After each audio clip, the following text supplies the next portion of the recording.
Hey guys, this is Preeti. Welcome back to my channel. दोस्तों, आज हम बात करने वाले हैं एक 2021 released Hollywood mystery horror thriller film के बारे में जिसका नाम है एंटलर्स। ये फिल्म है ओरेगोन के एक घोस्ट टाउन के बारे में जहां आधे से ज्यादा फैक्ट्रीज बंद पड़ चुकी है। लोगों के पास पैसा नहीं है, खाना नहीं है, आए दिन कोई ना कोई बेघर होता रहता है। बच्चों को प्रॉपर एजुकेशन तक नहीं मिलता। भूख और गरीबी में लोग इलीगल तरीका अपनाते हैं पैसा कमाने का। ऐसी ही एक परिवार है फ्रैंक और उनके बेटे एडन की। एक दिन वो एक अबांडन्ड माइन में आए थे अपने किसी काम से। एडन भी उनके साथ आया था। जब वो बाहर अकेले खेल रहा था, अचानक उसे किसी जानवर की खौफनाक चीखें सुनाई देती है, जिससे वो बहुत डर जाता है और गाड़ी में जाकर बैठ जाता है। उधर माइन के अंदर हम देखते हैं फ्रैंक अपने दोस्त केनी के साथ ड्रग्स पैकिंग कर रहा है। उसे भी ये आवाज सुनाई देती है और इस बार ये चीख माइन के अंदर से आ रही थी। उन्हें लगता है ये जरूर कोई जानवर होगा, तो वो लोग हाथ में टॉर्च और बंदूक लेकर जाते हैं उसका शिकार करने। मगर कुछ दूर जाते ही अंधेरे में एक बेहद अजीब क्रिएचर उन पर झपट पड़ता है। केनी शूट तो करता है मगर कुछ फायदा नहीं होता। उनके दर्द भरे चीख से पूरा माइंड कांपने लगता है। बाहर एडन और चुप नहीं बैठ पाता। वो बच्चा अपने पिता को ढूंढने माइंड के अंदर एंटर करता है और अनजाने में ही अपने फेट को सील कर देता है। अगले सीन में हम एक जूलिया नाम के लेडी से मिलते हैं। वो एक स्कूल टीचर है, बट उसकी पर्सनल लाइफ काफी उलझी हुई है। बचपन में उसे अपने घर में अपने पिता के हाथ सेक्सुअल अब्यूज का सामना करना पड़ा था, जिससे बचने के लिए वो घर से भाग गई। अभी उसके पिता के मौत के बाद वो फिर से घर लौट आई है, अपने भाई पॉल के साथ एक नई जिंदगी शुरू करने की कोशिश कर रही। मगर लगता है उसका अतीत उसका पीछा नहीं छोड़ रहा। ऐसे में एक दिन उसकी नजर पड़ती है अपने एक स्टूडेंट के तरफ, लूकस। एक बहुत ही शांत और गुमसुम सा बच्चा। वो किसी से बात नहीं करता, अपने आप में ही खोया रहता है और क्लास के बाकी बच्चे उसे बहुत परेशान करते रहते हैं। उसकी हालत देखकर लगता है उसके घर में उसका टेक केयर करने लायक कोई नहीं। हमें पता चलता है ये असल में फ्रैंक का बड़ा बेटा है। फ्रैंक मतलब वही बंदा जिस पर उस क्रिएचर ने हमला किया था। उस हादसे के बाद उसे किसी ने नहीं देखा, ना उसका छोटा बेटा एडन स्कूल आया है। लूकस हर रोज अकेले ही घर लौटता है और किसी न किसी जानवर को मार कर घर ले जाता है। हम देखते हैं उसके घर में एक बंद कमरा है जिस पर बहुत सारे ताले लगे हुए थे और एक मेडिसिन बैग भी। अंदर से किसी के घुर्राने की आवाज सुनाई देती है लूकस को। वो धीरे धीरे दरवाजा खोलकर उस जानवर की लाश को अंदर धकेल देता है और फिर भागकर अपने कमरे में जाकर छुप जाता है। पूरी रात कोई उस दरवाजे पर धक्का देता रहता है। हम समझ पाते हैं ये छोटा सा बच्चा अपने घर में किसी बहुत बड़े राज को छुपा कर रखा है। इस बंद कमरे के पीछे कोई तो है जिसके बारे में सिर्फ और सिर्फ लूकस ही जानता हो। Next day Julia story telling class में लूकस को पिक करती है, मगर लूकस जो कहानी सुनाता है वो बहुत ही डिस्टर्बिंग होता है। एक बच्चे का इमेजिनेशन इतना क्रीपी होना अबनॉर्मल है। तो जूलिया उसके पेरेंट्स से बात करने की कोशिश करती है। फोन रिंग तो होता है लेकिन कोई उठाता नहीं और फोन की घंटी से उस बंद दरवाजे के पीछे किसी की हलचल हम जरूर नोटिस करते हैं। पता नहीं क्यों जूलिया को बार बार लग रहा था लूकस डोमेस्टिक वायलेंस का शिकार है। उसके पीठ पर खरोच के निशान, उसका कुछ ज्यादा ही गुमसुम रहना और उसके स्केच बुक पर अजीब से ड्राइंग्स, ये सारे उसके अंदर के डार्कनेस का ही तो सबूत है। तो एक दिन जूलिया और खुद को रोक नहीं पाती। वो घर लौटते वक्त लूकस का पीछा करती है। बेचारा एक आइसक्रीम शॉप के बाहर खड़ा था। जूलिया उसे अंदर ले जाती है और आइसक्रीम खिलाने के बहाने उससे दोस्ती करने की कोशिश करती है। उससे उसके पेरेंट्स और भाई के बारे में पूछती है और तब हमें पता चलता है फ्रैंक और एडन जिंदा है, उसके घर में है। मगर उस क्रिएचर के हाथ से वो लोग बचकर कैसे निकले वो हमें पता नहीं चलता।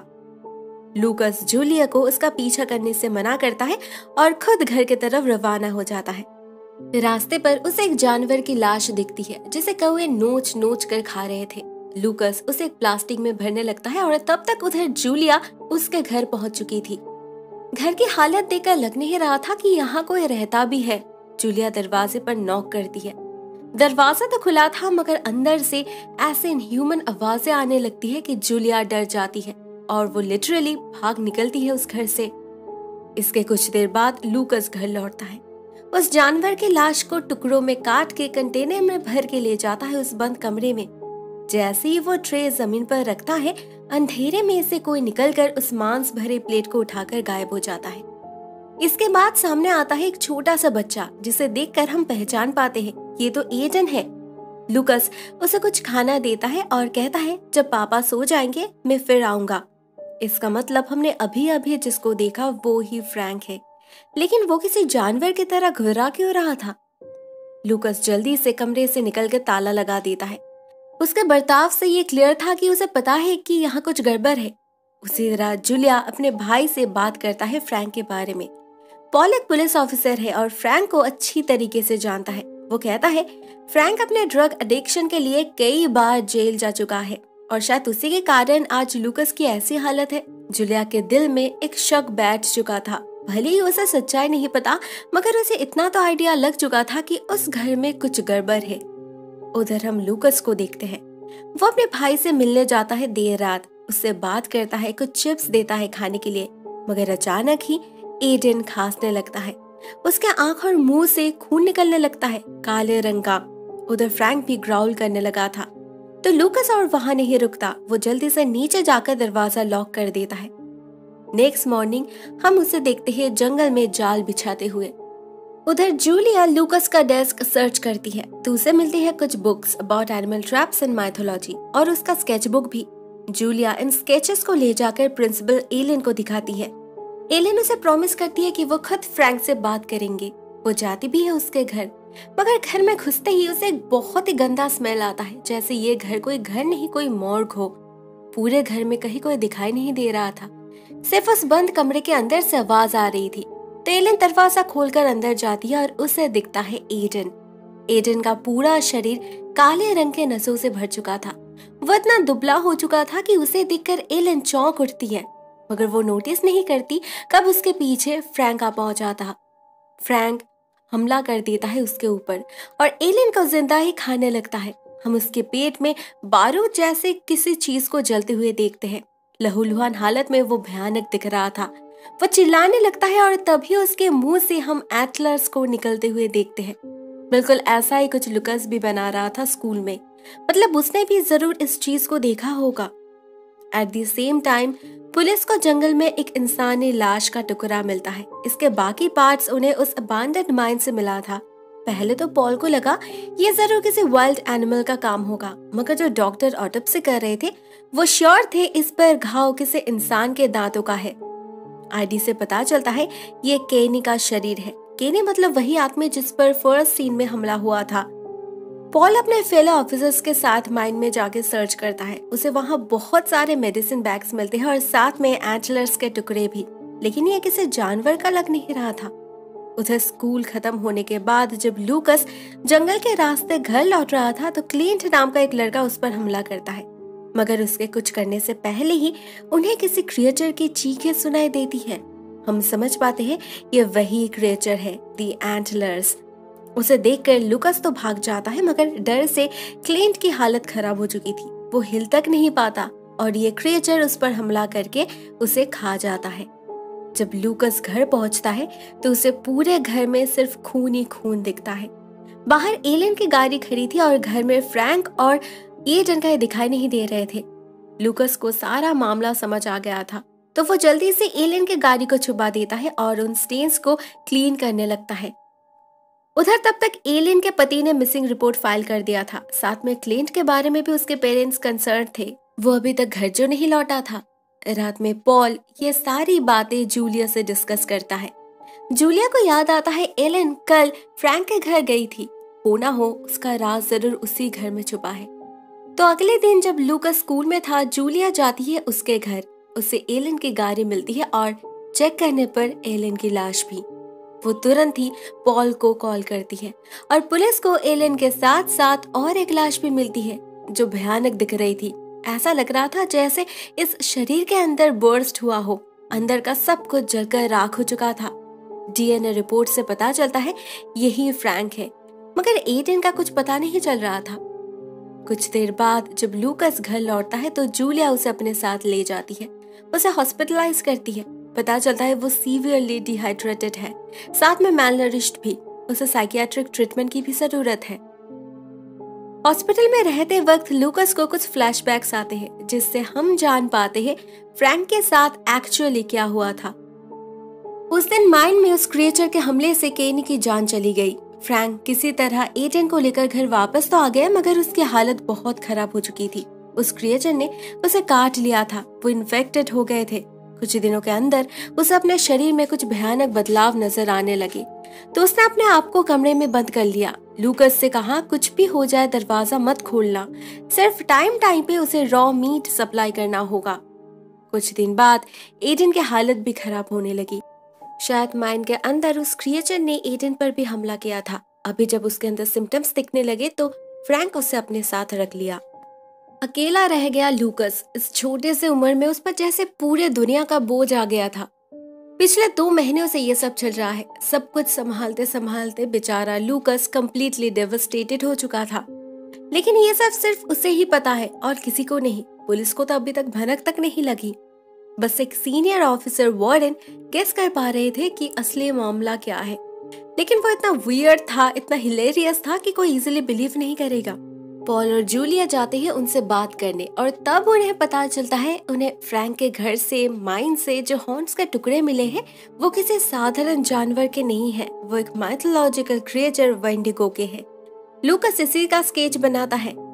माना जाता है आइस एज के वक्त जब लोगों के पास खाना नहीं होता था, तब एक हंटर ने अपनी भूख मिटाने के लिए कैनिबलिज्म की मदद ली। वो इंसानों को मारकर खाने लगे और इसका असर उसके दिमाग पर पड़ा। धीरे धीरे वो पागल होता गया और एक क्रिएचर में बदलने लगा। एक ऐसी क्रिएचर जो कोई भी रूप ले सकता है। इसकी भूख कभी नहीं मिटती और वो जितना खाता है उतना ही वीक पड़ता रहता है। ये क्रिएचर फेरल है, साथ में इन्फेक्शियस भी। इसकी मौत कभी नहीं होती। वो एक शरीर से दूसरे शरीर में ट्रांसफर करता रहता है खुद को। इसे मारने का बस एक ही तरीका है। जब वो खाना खाता है उसके बाद कुछ देर तक वो वीक रहता है। उसी वक्त उसके दिल पर वार करके उसे मारना होगा। उस माइन में वो मेडिसिन बैग साबित करता है। वहाँ काम करने वाले लोग इस बीस्ट के एग्जिस्टेंस को मानते थे। उसे शांत रखने के लिए ही जरूर इस बैग का इस्तेमाल किया जाता था। मगर आखिरकार वो बीस्ट जाग गया और उनके शहर पे हमला कर दिया। वार्डन इस एंसेस्ट्रल स्पिरिट के एग्जिस्टेंस को मानते हैं, मगर पॉल नहीं। और जूलिया समझ नहीं पा रही थी उसे क्या यकीन करना चाहिए और क्या नहीं।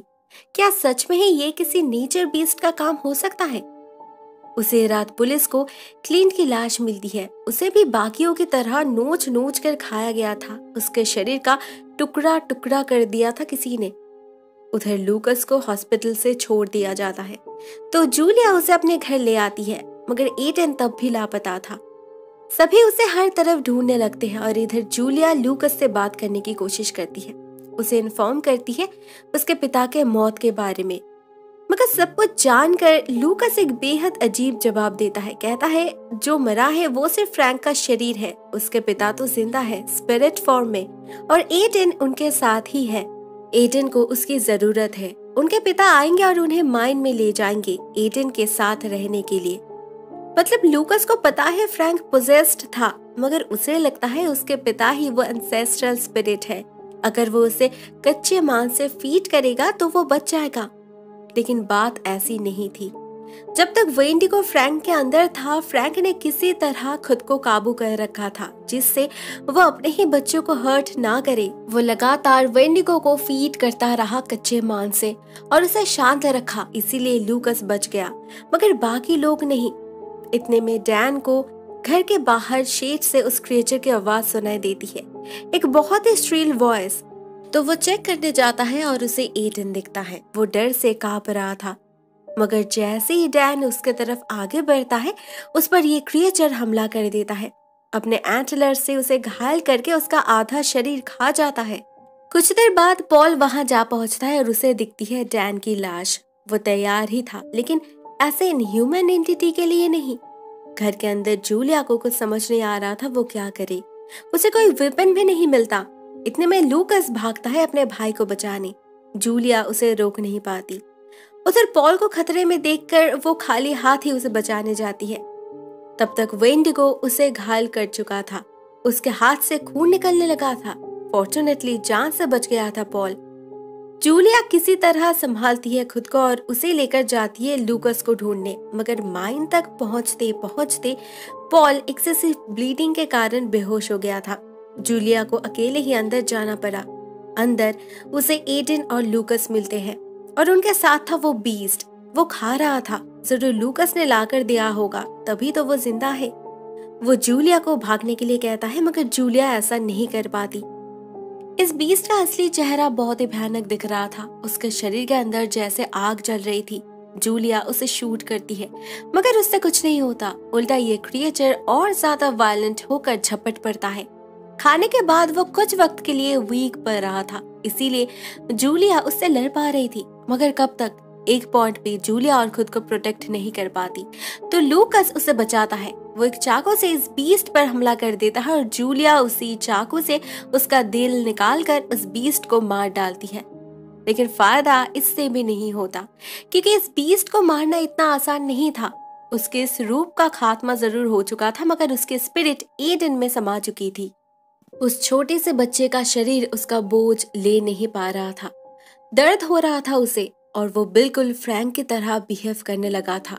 जूलिया जानती थी ऐसे में उसे क्या करना है, मगर लूकस उसे रोकता है, कहता है वो एडन को ठीक कर सकता है, मगर उसे खुद भी पता था ऐसा नहीं होगा। तो फाइनली वो जूलिया की बात मान लेता है और जूलिया अपने हाथों से उस बीस्ट को मार डालती है। नेक्स्ट मॉर्निंग हम जूलिया, लूकस और पॉल को एक साथ देखते हैं। जूलिया ने लूकस को अडॉप्ट करने की डिसाइड किया है। एटलीस्ट फॉर नाउ वो उसके साथ ही रहेगा। अपेरेंटली सब कुछ ठीक हो चुका है, तो सभी घर लौटने लगते हैं, मगर इतने में पॉल की तबीयत अचानक खराब होने लगती है। वो खांसने लगता है और उसके मुंह से खून निकलने लगता है, बिल्कुल एडन की तरह काले रंग का खून।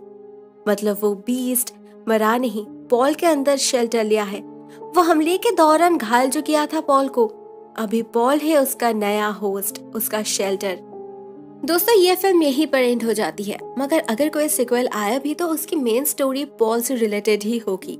जूलिया अपने भाई का सामना कैसे करती है वो ही होगा सेंट्रल प्लॉट। दोस्तों, ऑनेस्टली बताओ तो मुझे कहानी उतनी पसंद नहीं आई। बैक स्टोरी बहुत ही ज्यादा वीक है, काफी सारे प्लॉट होल्स है और काफी सारे ऐसे पॉइंट्स है जिन्हें लॉजिकली एक्सप्लेन किया नहीं गया।